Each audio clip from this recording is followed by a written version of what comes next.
We are talking about infection prevention and control, the general overview of infection prevention and control.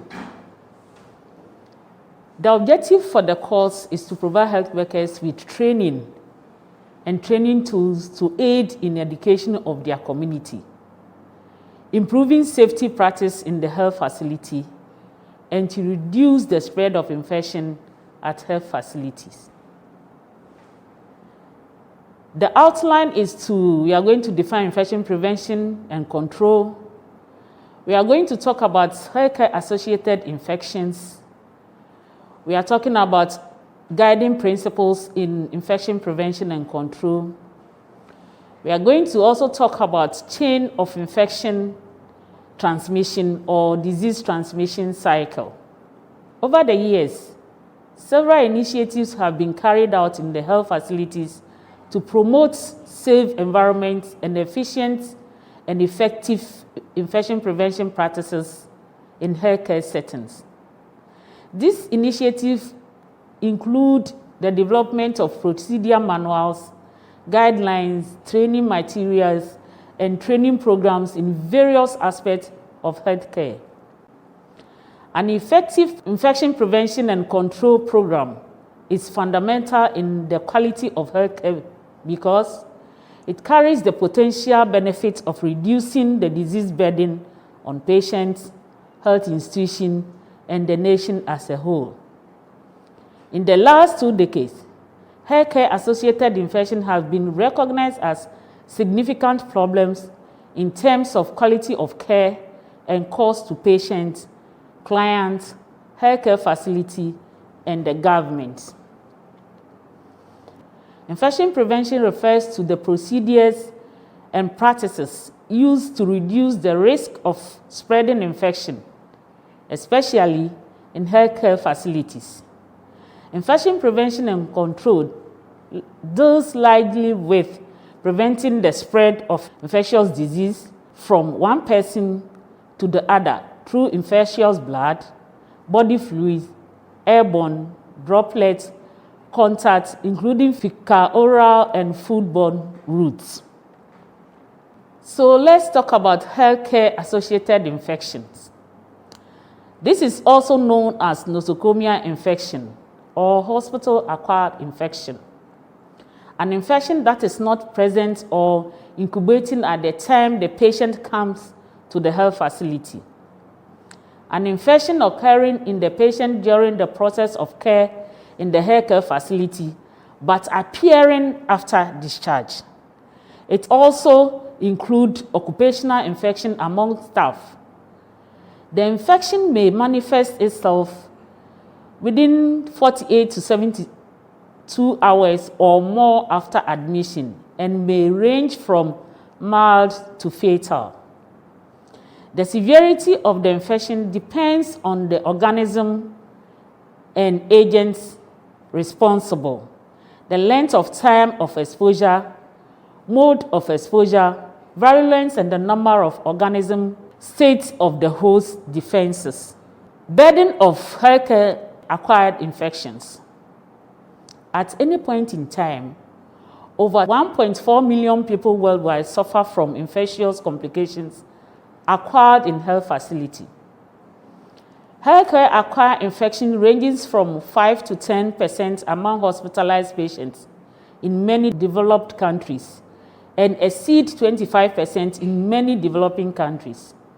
That 5 to 10% infectious rate corresponds to approximately 2 million healthcare-acquired infectious diseases with nearly about 100,000 deaths each year in U.S. hospitals. The impacts or effects of healthcare-acquired infection.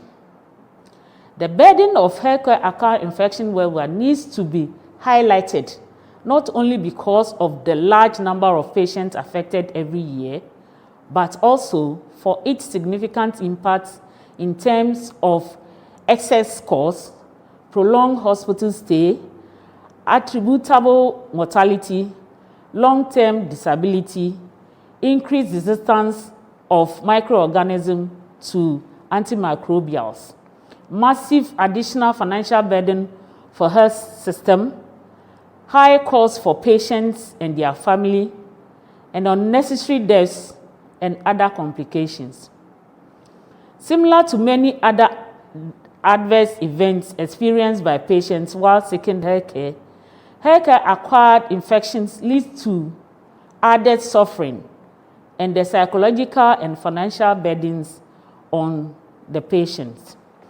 The guiding principles of infection prevention and control. The guiding principles of infection prevention and control is to seek to prevent or minimize the risk of infection among healthcare workers, patients, visitors, and communities in the healthcare setting. Consistent applications of routine practices is expected for the care of all patients at all times across all levels of healthcare. 1. Infection prevention and control strategies are designed to protect the patient and healthcare providers by following infection prevention and control processes at all times and use risk assessment. Number 2, microorganisms may be transmitted from symptomatic and asymptomatic individuals, emphasizing the importance of adhering to routine practice at all times for all patients in healthcare settings. Number 3, many of these healthcare-associated infections can be prevented by following infection prevention and control strategies to reduce the transmission of microorganisms in all healthcare settings. 4, a symptomatic approach to infection prevention and control requires each healthcare provider to protect everyone who accesses the healthcare system in all of its many forms. A symptomatic approach requires initial orientation for healthcare workers at the beginning of the job in the community health center, as well as ongoing refresher and updates on prevention and control topics. Number 6, individual components of routine practices are determined by a risk assessment at all times in all stages of care. Patients known or suspected to be infected or colonized with certain microorganisms will require routine practices plus additional precautions based on the modes of transmission of the microorganism. 8, additional precautions should be used based on clinical presentations, not waiting for microorganism identification. These precautions should be reviewed based on the laboratory results. Number 9, applications of additional precautions may vary between acute care, continued care, ambulatory care, pre-hospital care, and home care setting. In total, the principle covers safety, client-centered care, cost effectiveness, efficiency, teamwork, standardization, and sustainability. Chain of infection transmission or disease transmission cycle. Infectious diseases are caused by microbes.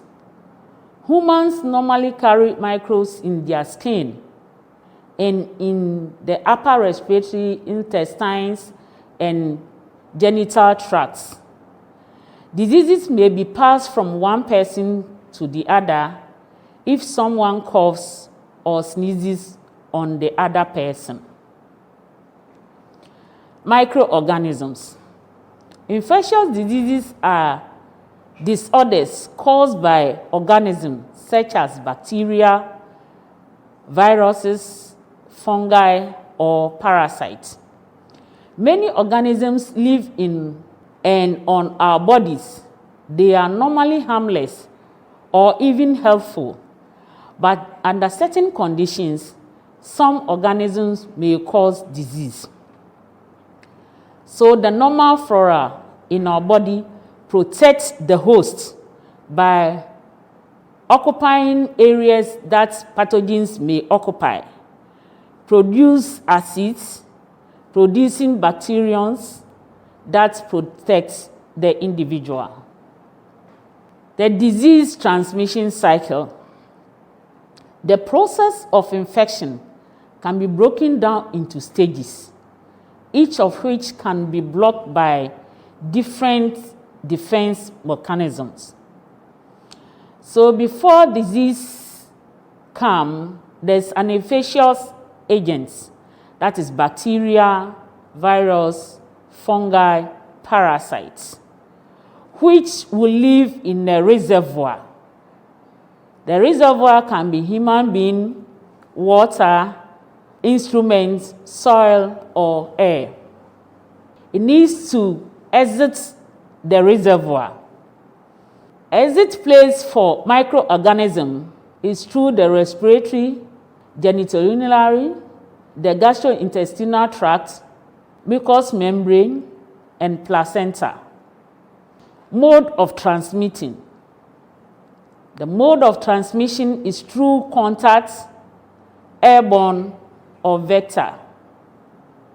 The mode of entry is through broken skin, punctured wounds, surgical sites, mucous membrane, and others. It needs to move to a susceptible host, that is the client, the service provider, the community member.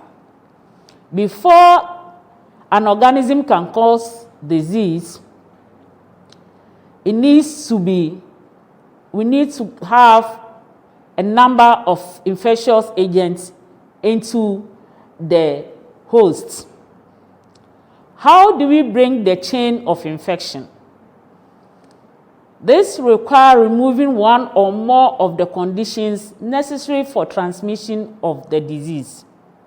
Inhibiting or killing the infectious agents, blocking the agent from getting to a susceptible host from an infected person by applying physical, mechanical, or chemical barriers. Making sure that people are immune. Step in the spread of infection. For organism to cause an infection, an infectious agent must be virulent. It must leave the host. It must survive in a transient, that is air, water, surfaces, hands. It must be delivered to a susceptible host, and it must reach the susceptible parts of the host and have to escape the host defenses. Infection prevention strategies to break the chain of infection. We have removal of the reservoir and the organism, interruption of the mode of transfer, and protect the susceptible host. So remove the reservoir or organism. We can isolate the infected patients and also treat the infected cases. Interruption of the mode of transfer. We have to wash our hands, clean and disinfect our environment, disinfect and sterilize our instruments. We have to also use cough etiquette. We have to use appropriate PPEs. We have to also manage our waste well. Protecting the susceptible host is to isolating the infected patients. We can also give prophylaxis. We can also vaccinate the susceptible host, and the susceptible host can also use PPEs. Thank you.